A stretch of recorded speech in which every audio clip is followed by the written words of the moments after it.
मेरा नाम रोहन है और मैं एक सरकारी बैंक में काम करता था। मेरी शादी को 2 साल हो चुके थे। मेरी पत्नी रूपाली, जो कि बेहद सुंदर और आकर्षक थी, अब माँ बनने वाली थी। यह हमारे जीवन का एक बेहद खुशहाल समय था। रूपाली का छठा महीना चल रहा था और हम दोनों आने वाले बच्चे को लेकर बेहद उत्साहित थे। इसी बीच एक ऐसी घटना घटी जिसने हमारे जीवन को थोड़ा बदल दिया। मेरी नौकरी में ट्रांसफ़र का आदेश आ गया। मुझे दूसरे शहर में हस्तांतरित किया गया और इसी स्थिति में हमारे लिए एक नई चुनौती खड़ा कर दी गई। रूपाली का स्वास्थ्य और उसकी देखभाल मेरी पहली प्राथमिकता थी। मुझे एहसास हुआ कि इस समय उसे अकेले छोड़ना उचित नहीं होगा, क्योंकि गर्भावस्था के दौरान उसे हर पल देखभाल और समर्थन की आवश्यकता थी। इस समस्या का समाधान खोजने के लिए मैंने रूपाली के माता पिता को बुलवाया। मैंने उन्हें पूरी स्थिति मैंने रूपाली के माता पिता को बुलाया। मैंने उन्हें पूरी स्थिति विस्तार से समझाया और उन्हें यह बताया कि मेरी ट्रांसफ़र उस शहर में हो गई है जहां फिलहाल मैं रूपाली की उचित देखभाल नहीं कर पाऊंगा। मैंने उनसे अनुरोध किया कि वे रूपाली को अपने साथ ले जाएं, ताकि वह अपने मायके में अपनी माँ के साथ सानिध्य में सुरक्षित और आराम से रह सके। रूपाली के माता पिता ने अपनी मेरी बात को समझा और हमारी स्थिति को समझते हुए तुरंत सहमति दे दी। उन्होंने रूपाली को अपने घर ले जाने का निर्णय लिया, ताकि वह गर्भावस्था के इस महत्वपूर्ण समय में बिना किसी परेशानी के रह सके। इस निर्णय ने मुझे थोड़ी राहत दी, क्योंकि मुझे यकीन था कि मेरी पत्नी अपने परिवार के बीच सुरक्षित और खुश रहेगी। मैं इन सब कामों को लेकर थोड़ा चिंतित था। हालांकि मेरी नौकरी में हाल में ही प्रमोशन हुआ था और मेरी सैलरी भी बढ़ गई थी। इस वजह से मैंने सोचा कि अब बेहतर जीवन के लिए एक फ्लैट में शिफ्ट सही करना सही रहेगा। मैंने अपने लिए नया और आरामदायक फ्लैट चुना और वहां रहने लगा। जिस शहर में मेरी ट्रांसफ़र हुई थी, वहां मेरी मामी और उसकी बेटी भी रहती थी।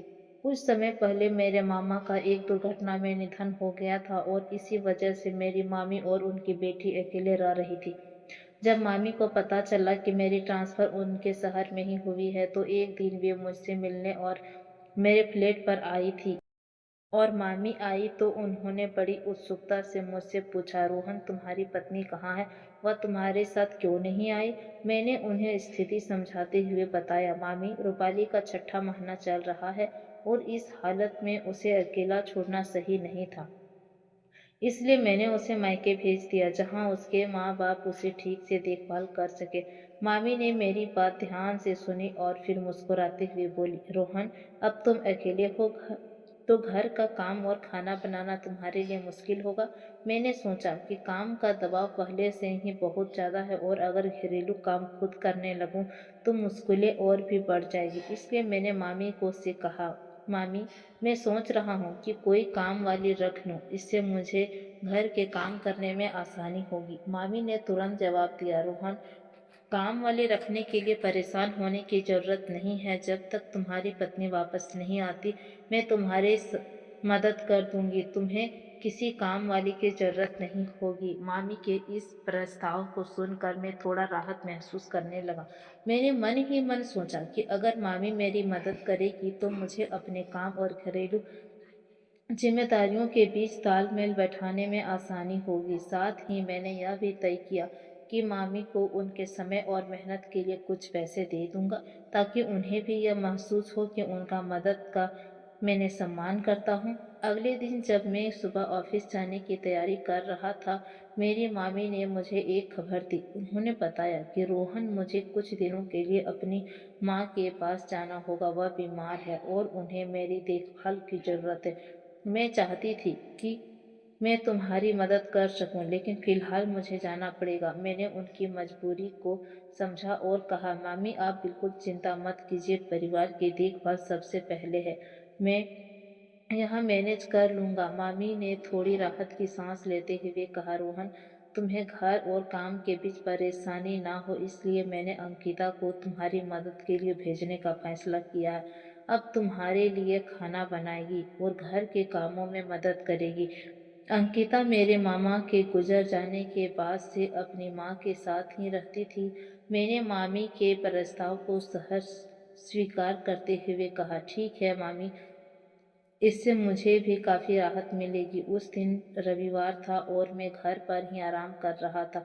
सुबह देर तक सोने के बाद मैंने अपने लिए चाय बनाई और अपने फ्लैट में कुछ काम निपटाने के लिए गया। दोपहर के करीब अचानक दरवाजे की घंटी बजी। मैं सोचने लगा कि इस वक्त कौन हो सकता है। दरवाजे की ओर बढ़ते हुए मैंने जैसे ही दरवाज़ा खोला तो मेरी आंखें कुछ पल के लिए खुली ही रह गई। सामने खड़ी लड़की बेहद खूबसूरत और आकर्षक थी। उसकी आंखों में मासूमियत और चेहरे पर एक प्यारी मुस्कान थी। मैंने उसे कुछ पल के लिए देखा और हिचकिया गया, क्योंकि मैंने सोचा भी नहीं था कि अंकिता इतनी खूबसूरत होगी। वह हल्की सी मुस्कान के साथ बोली, रोहन भैया, मैं अंकिता हूँ। मेरी माँ ने मुझे यहाँ भेजा है ताकि मैं आपकी मदद कर सकूँ। उसकी आवाज़ में एक सहजता और आत्मविश्वास था। मैं जल्द से अपना होश में आया और मुस्कुराते हुए जवाब दिया, अंकिता, अंदर आओ। अच्छा हुआ कि तुम यहाँ आ गई। उसके आने से मेरा घर का माहौल थोड़ा बदलने वाला है। मैंने और कुछ नहीं कहा। अंकिता ने घर का काम करना शुरू कर दिया। वह बड़ी सहज और आत्मविश्वास से सारे काम निपटा रही थी। मैं उसे चुपचाप देखता रहा। उसकी हर एक हरकत में एक अलग ही आकर्षक था। उसका रूप और व्यक्तित्व इतना प्रभावशाली था जो शायद घर के काम करने के लिए सही थे। लेकिन मेरे मन में ख्याल आया कि मैं कोई माँ अपनी बेटी को ऐसे कपड़े पहनने देते हैं क्या। इसके अलावा मैंने यह भी सोचने लगा कि अंकिता की उम्र शादी के लायक हो गई है, लेकिन मामी ने अभी तक उसकी शादी क्यों नहीं की। यह सवाल मेरे मन में बार बार उठ रहा था और आखिरकार मैंने उनसे सीधी पूछने का फैसला किया। जब अंकिता किचन में काम कर रही थी तो मैंने धीरे से पूछा, अंकिता, तुमने अभी तक शादी क्यों नहीं की। उसने थोड़ा रुक कर मेरी ओर देखा और उनके चेहरे पर हल्की उदासी झलकने लगी। वह बोली, रोहन भैया, पापा की मौत के बाद से माँ के ऊपर घर की सारी जिम्मेदारी आ गई है। उन्होंने अकेले ही संभाला है सब कुछ। इस बीच मेरी शादी के बारे में सोचने का समय और हालात दोनों ही नहीं थे। उसकी आवाज़ में एक गहराई और दर्द था। यह सुनकर मुझे महसूस हुआ कि अंकिता के जीवन में कितनी कठिनाई आई होगी। मैंने उसे समझाते हुए कहा, यह सच है कि मामी ने अकेले काफी कुछ संभाला है, लेकिन अंकिता, तुम इतनी खूबसूरत और समझदार हो। तुम्हारे लिए कोई भी अच्छा रिश्ता आसानी से आ सकता है। मामी को तुम्हारे भविष्य के बारे में भी सोचना चाहिए। अंकिता ने हल्की सी मुस्कान के साथ जवाब दिया, माँ ने मेरी शादी के बारे में सोचा जरूर है, लेकिन अभी तक ऐसा कुछ नहीं मिला है जिसे माँ और मैं दोनों स्वीकार कर सकें। उसकी बात सुनकर मुझे उसकी स्थिति और अधिक समझ में आने लगी। मैंने महसूस किया कि अंकिता सिर्फ खूबसूरत ही नहीं थी, बल्कि अपने परिवार के प्रति बेहद जिम्मेदार और समर्पित थी। यह अंकिता रोजाना मेरे घर आने लगी। शुरुआत में वह अपने काम में पूरी तरह व्यस्त रहती थी और अपने दायित्व को बड़ी अच्छे से संभालती थी। एक दिन जब हम बात कर रहे थे, उसने अचानक मुझसे मेरी पत्नी के बारे में पूछना शुरू कर दिया। उसने मेरी पत्नी की आदतें, पसंद नापसंद और हमारे रिश्ते के बारे में विस्तार से जानना चाहा। यह सब देखकर थोड़ा हैरान था, लेकिन मैंने उसे सब कुछ बता दिया। मैंने सोचा शायद वह सामान्य जिज्ञासा के तहत पूछ रही है। मैंने उसे बताया कि मेरी पत्नी कुछ महीनों तक यहाँ नहीं आएगी, तो उसने बड़ी उत्सुकता और खुशी से प्रतिक्रिया दी। उसकी खुशी में मुझे थोड़ा सा असहज कर दिया। मैंने सोचा कि यह एक सामान्य प्रतिक्रिया हो सकती है, लेकिन धीरे धीरे उसकी हर हरकत और ज़्यादा अजीब लगने लगी। अब अंकिता मेरे लिए हर रोज़ अलग अलग प्रकार के स्वादिष्ट पकवान बनाने लगी। वह हर बार कुछ नया बनाने की कोशिश करती और यह सुनिश्चित करती कि वह मेरी पसंद का हो। शुरुआत में मैंने सोचा कि यह उसका काम है और वह इसे जिम्मेदारी के साथ निभा रही है, लेकिन फिर मैंने देखा कि वह सिर्फ खाना बनाने तक सीमित नहीं थी। उसने मेरी पसंद के कपड़े पहनना भी शुरू कर दिया। मुझे यह देखकर अजीब लगने लगा। मैंने एक दिन उसे कहा, अंकिता, तुम जो काम करने के लिए कहा गया है बस वही करो, ज़्यादा कुछ करने की ज़रूरत नहीं है। लेकिन मेरी बात का उस पर कोई असर नहीं हुआ। वह मेरी बात सुनने की बजाय अपने तरीके से काम करती रही। धीरे धीरे उसने मेरे साथ ऐसा व्यवहार करना शुरू कर दिया जैसे वह मेरी पत्नी हो। वह मेरे लिए चीज़ें व्यवस्थित करती, मेरे लिए कपड़े निकाल कर रखती और यहाँ तक कि मेरे आराम का खास ध्यान रखने लगी। उसके इस व्यवहार ने मुझे असहज कर ही दिया था। इसलिए माँ अभी कुछ दिन गांव में रहेगी, उसके यह कहना मुझे सही लगा। मैंने कहा कि ठीक है। अब अंकिता के पहनावे में भी एक बड़ा बदलाव आने लगा है। वह साड़ी पहनने लगी थी। साड़ी में उसका रूप और भी निखर जाता था। अब किसी फिल्म की हीरोइन जैसी लगती थी। उसकी चाल ढाल, उसकी मुस्कान और साड़ी में उसकी खूबसूरती ने जैसे पूरे माहौल को बदल दिया था। वह अपने बालों में गजरा भी लगाने लगी थी। गजरे की मीठी खुशबू पूरे घर में फैल जाती और जब मेरे पास से गुजरती तो वह खुशबू मेरे मन को मोह लेती। हर बार जब मैं उसे साड़ी में देखता तो अचानक ही मेरी पत्नी की यादें मेरे मन में उभरने लगती। मुझे ऐसा लगने लगा था कि अंकिता जानबूझकर मेरी पत्नी की तरह बनने की कोशिश कर रही थी। उसने मेरी पत्नी के बारे में मुझसे जो कुछ सुना था, पर शायद उसी के आधार पर खुद को ढालने की कोशिश कर रही थी। उसकी हरकत और पहनावा धीरे धीरे इस ओर इशारा कर रहे थे। जब मैं अंकिता को इस रूप में देखता तो मेरी पत्नी की बहुत याद आती। एक अजीब सी उलझन मेरे मन में पैदा हो जाती। मुझे ऐसा लगता था मैं उसे गले लगाऊं और उस पल को अपने साथ बांध लूं। अंकिता का यह बदलाव व्यवहार और अंदाज मुझे और भी उलझन में डाल रहा था। वह कभी मेरी पत्नी की तरह पेश आती थी, कभी पूरी तरह से अलग रूप से दिखती थी। मैं समझ नहीं पा रहा था कि वह ऐसा क्यों कर रही है और उसके इन बदलावों के पीछे उसका क्या मंशा हो सकती है। अब मैंने उसे कहा, आगे से तुम फुल ड्रेस पहनना, शॉर्ट ड्रेस मत पहनना, क्योंकि उस ड्रेस में तुम्हें देखकर मुझे अजीब लगता है। एक तो घर में अकेला पुरुष हूँ और अंकिता जवान और खूबसूरत है। अगर मेरे सामने कोई खूबसूरत लड़की बार बार शॉर्ट ड्रेस में आ रही है तो कोई भी पुरुष आकर्षित हो सकता है, लेकिन अंकिता एक महिला होते हुए भी वह बिल्कुल भी शर्माती नहीं थी। फिर एक दिन ऐसा हुआ जिसने मेरे पूरे जीवन को हिला कर रख दिया। यह घटना इतनी यह प्रत्याशित थी कि मुझे यकीन नहीं हो रहा था कि यह सब मेरे साथ हो रहा है। उस दिन अंकिता ने हमेशा की तरह सारे काम का निपटाया और जाने की तैयारी कर रही थी, लेकिन तभी अचानक जोरदार बारिश शुरू हो गई। आसमान में बिजली कड़क रही थी और बारिश इतनी तेज हो रही थी कि बाहर निकलना असंभव लग रहा था। अंकिता असमंजस में खड़ी खिड़की से बाहर बारिश को देख रही थी। मैंने उसकी परेशानी भांप ली और कहा, अंकिता, इतनी तेज बारिश में तुम बाहर कैसे जाओगी? मामी भी गांव में गई हुई है और तुम्हारे घर पर भी कोई नहीं है। आज रात यहीं ठहर जाओ, सुबह जब बारिश रुक जाएगी तब चली जाना। पहले तो वह थोड़ा झिझकी, लेकिन फिर उसने मेरी बात मान ली। वह बोली, ठीक है रोहन भैया, अगर आपको कोई दिक्कत नहीं है तो मैं आज रात यहीं रुक जाती हूँ। अंकिता ने उस रात के लिए खाना बनाया और हम दोनों ने साथ बैठकर खाना खाया और यह पहली बार था जब हमने एक साथ इतनी सहजता से समय बिताया।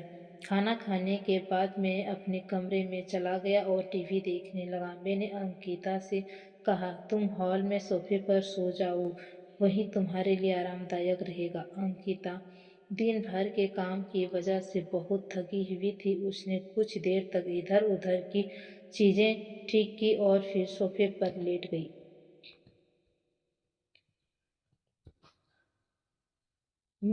अचानक बिजली चमकी और अंकिता डर डर कर मुझे मजबूती से गले लगा लिया। अंकिता नींद में थी, लेकिन मेरा स्पर्श पाकर वह पूरी तरह से जाग गई थी।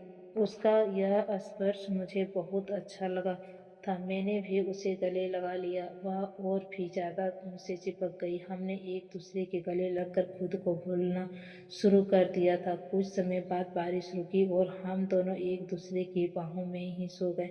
अगली सुबह मेरी आँख खुली। मुझे समझ में नहीं आ रहा था कि इस स्थिति में मुझे क्या करना चाहिए। मैंने जल्दी से अंकिता को पास से हटा दिया।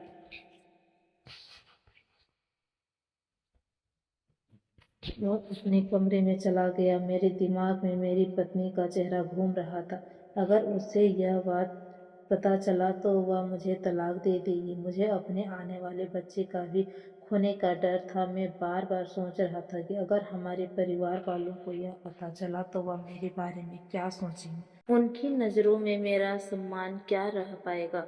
इन विचारों ने मेरा सिर भारी कर दिया था। मैं पूरी तरह से उलझा हुआ था और मेरे मन में एक अजीब सा बोझ महसूस हो रहा था। तभी अचानक मेरे कमरे का दरवाज़ा हल्के से खुला। मैंने देखा अंकिता अंदर आ रही थी। वह नहा चुकी थी और अपने चेहरे पर हल्की सी शर्मिंदगी और गंभीरता का भाव था। उसने धीरे से सिर झुकाया और कहा, रोहन, रात को जो कुछ भी हुआ था मैं उसे कभी नहीं भूल सकती। उसकी यह बात सुनकर मैं हैरान रह गया। मेरे मन में अपराध बोध जाग गया था और मैंने तुरंत कहा, अंकिता, मुझे माफ़ कर दो, शायद मुझसे कोई गलती हुई हो। लेकिन अंकिता ने मेरी बात बीच में ही काट दी और कहा, रुको रोहन, तुम्हें माफ़ी मांगने की कोई ज़रूरत नहीं है। गलती तुम्हारी नहीं है, मेरी है। यह सुनकर मैं और भी हैरान हो गया। अंकिता ने अपनी बात जारी रखते हुए कहा, जब से मैंने तुम्हारे घर आई हूँ मैंने देखा है कि तुमने मुझे कभी गलत नज़रों से नहीं देखा और यही बात मुझे तुम्हारे बारे में सबसे ज़्यादा पसंद आई। तुमने कहा कि तुमने मुझे शॉर्ट ड्रेस पहनने से मना किया और फुल ड्रेस पहनने के लिए कहा। यह काम मेरे माँ को करना चाहिए था, लेकिन तुमने किया है। तुम्हारा यह व्यवहार बताता है कि तुम कितने अच्छे और ईमानदार इंसान हो। अंकिता थोड़ी रुक कर फिर बोली, रोहन, मैं तुम्हारे साथ एक ही घर में ही थी।